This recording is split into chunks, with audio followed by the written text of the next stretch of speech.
دنیا بھر میں چائے کی 6,500 سے زیادہ اقسام ہیں۔ جہاں جہاں انسان بستے ہیں وہاں پی بھی جاتی ہے۔ آج کل تو دنیا بھر میں ہی اس کو بہت مقبول مشروب سمجھا جاتا ہے۔ بنیادی طور پہ تو یہ چائے جو ہے یہ کیمیلیا سینسز نامی ایک پودا ہے، اس میں سے نکلتی ہے اور اس کی 6 بڑی اقسام ہیں، لیکن 6,500 جو اقسام ہیں وہ ہر علاقے میں جا کے چونکہ اس کی وہ حیت بدل جاتی ہے، تو اس حیت کے بدلنے کی وجہ سے جو ہے اس کو ہر جگہ پہ اس کا اپنا ایک نام ہے۔ نارملی یہ جو چائے ہے یہ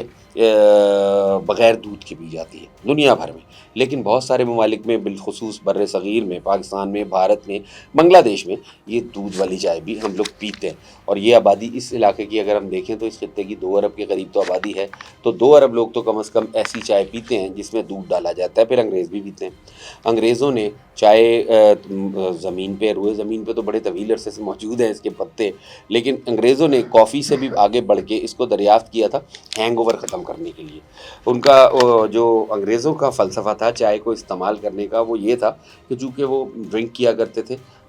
شراب پیتے تھے، شراب نوشی کرتے تھے، تو رات کو جب سوتے تھے تو صبح اٹھ کے جو رات کے نشے کا خمار ہوتا تھا جس کو انگریزی میں ہینگ اوور کہتے ہیں، وہ کافی نہیں توڑ پاتی تھی۔ ایون بلیک کافی بھی، دودھ والی تو چھوڑ دیں، بلیک کافی بھی نہیں توڑ پاتی تھی۔ جب تجربہ کیا تو چائے اس میں بہتر ثابت ہوئی، چائے اس ہینگ اوور کو توڑ دیا کرتی تھی اور ان کو فریش کر دیتی تھی۔ نتیجہ یہ ہے کہ انگریزوں نے اس کو استعمال کرنا شروع کیا، اگرچہ کافی اس سے بدر جہاں بہتر چیز ہے، لیکن اس کے کچھ اپنے فائدے ہیں۔ اچھا، اگر ہم اس کی اقسام، جو بڑی بڑی اقسام ہیں جو بہت زیادہ دنیا میں مقبول ہیں، ان کی بات کریں تو ایک تو سبز چائے ہے جسے ہم گرین ٹی کہتے ہیں، یہ بر صغیر میں بھی پی جاتی ہے، یورپ میں بھی، دنیا بھر میں استعمال ہوتی ہے۔ سبز ٹی کے بعد کالی چائے ہے جس کو ہم کہہ رہے ہیں، یہ خالی بھی پی جاتی ہے اور دودھ کے ساتھ بھی پی جاتی ہے۔ اس کے بعد سفید چائے بھی استعمال ہوتی ہے، سفید چائے بھی ہے جس کو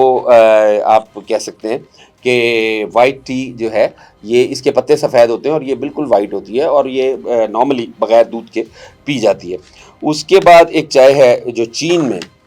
استعمال کی جاتی ہے جس کو اولانگ ٹی کہا جاتا ہے۔ اچھا، یہ دنیا کی سب سے قیمتی چائے ہے، یہ ایک خاص قسم کا درخت ہے چین کے اندر، وہاں سے نکلتی ہے اور اس کو دنیا کی سب سے قیمتی چائے کے طور پہ پیش کیا جاتا ہے، بلکہ ہے یہ، اور اس کا ایک کپ پاکستانی روپوں میں 6,500 روپے سے لے کے 25,000 روپے تک کا، تو اور یہ بھی بغیر دودھ کے استعمال ہوتی ہے۔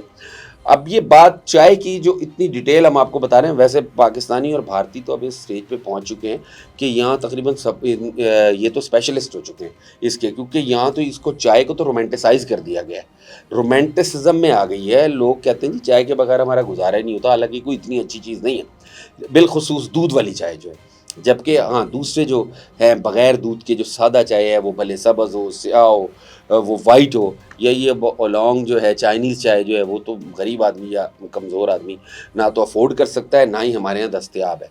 اور بر صغیر میں آسام وہ علاقہ ہے جہاں کی چائے کی پتی دنیا بھر میں سب سے اچھی ہے، خوشبودار ہوتی ہے، بہترین ہوتی ہے، ہر 2-3 طرح کی چائے وہاں دستیاب ہے۔ ان کے آسام میں جو چائے کے باغات ہیں، ان کے پتوں سے نکلنے والی چائے جو ہے اس سے آپ سبز ٹی، گرین ٹی بھی بناتے ہیں، سادی گرین ٹی بھی بناتے ہیں، دودھ والی بھی بناتے ہیں۔ اس کے بعد آسام کے علاوہ سری لنکا میں بھی چائے کی پتی ہوتی ہے اور وہ بھی اچھی ہے، لیکن وہ اس کوالٹی کی نہیں ہے جیسے آسام کی چائے ہے۔ اس کے علاوہ دنیا بھر میں یہ چائے کی پتی اویلیبل ہے۔ کینیا اس حوالے سے دنیا بھر میں سب سے زیادہ مشہور ہے۔ اس کی وجہ یہ ہے کہ سب سے زیادہ مختلف اقسام کی چائے کی پتی وہاں پیدا ہوتی ہے اور سب سے بڑی مقدار میں پیدا ہوتی ہے۔ اور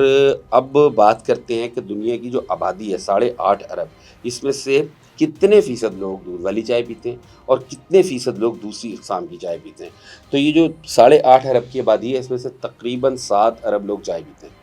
اور 7 ارب لوگوں میں سے 2 سے 2.5 ارب لوگ ایسے ہیں جو دودھ والی چائے پیتے ہیں، جس میں بر صغیر، پاک و ہند، بنگلہ دیش وغیرہ یہ ممالک شامل ہیں، ایون سری لنکا بھی شامل ہے، اور 4.5 ارب لوگ ایسے ہیں جو بغیر دودھ کے چائے پیتے ہیں، اور یہی وہ 4.5 ارب لوگ ہیں جہاں پہ کچھ 6,500 اقسام کی مختلف چائے پی جاتی ہے۔ اور جہاں تک اس کی افادیت کا تعلق ہے، مختلف مقامات پہ، دنیا کے مختلف مقامات میں اس کی مختلف جو ہے اس کے حوالے سے عقائد کہہ لیں یا بلیفز کہہ لیں، وہ ہیں۔ مثال کے طور پہ میکسیکنز اس کو انسانی صحت کے لیے بہت اچھا سمجھتے ہیں، ترکی کے لوگ اس کو انسانی صحت کے لیے بہت اچھا سمجھتے ہیں، لیکن دونوں ممالک جو ہیں وہاں چائے دودھ والی نہیں پی جاتی۔ بھارت کے اندر اس کو انسانی صحت کے لیے مضر سمجھا جاتا ہے، اس کے باوجود بہت بکتی ہے اور وہاں کے لوگ پیتے بھی ہیں، اور وہ چائے کی پتی ان کی باہر جو ہے وہ ایکسپورٹ بھی کی جاتی ہے۔ پاکستان کے اندر چاروں صوبوں میں کشمیر سمیت کہ اب سے 50 سال پہلے تک چائے اگر ٹیبو نہیں تھی تو کوئی پسندیدہ چیز بھی نہیں تھی، لیکن اب یہ ایک پسندیدہ مشروب بن چکا ہے۔ بہرحال عمومی طور پہ اگر دیکھا جائے تو اس نے چائے نے ٹیک اوور کیا ہے کافی کو، اور اس کی وجہ یہی ہے کہ کافی چائے کے مقابلے میں ایک مہنگا مشروب ہے۔ اگرچہ صحت کے نقطہ نظر سے اگر بات کی جائے اور افادیت کے نقطہ نظر سے بات کی جائے تو coffee is at least 10 times better than tea, لیکن چونکہ یہ آپ کی رینج میں ہے، جس کو کہتے ہیں آپ کے پاکٹ کے مطابق ہے، نسبتاً سستی ہے، اس میں ورائٹی زیادہ ہے، لہٰذا یہ اس وقت دنیا کا مقبول ترین مشروب بن چکی ہے۔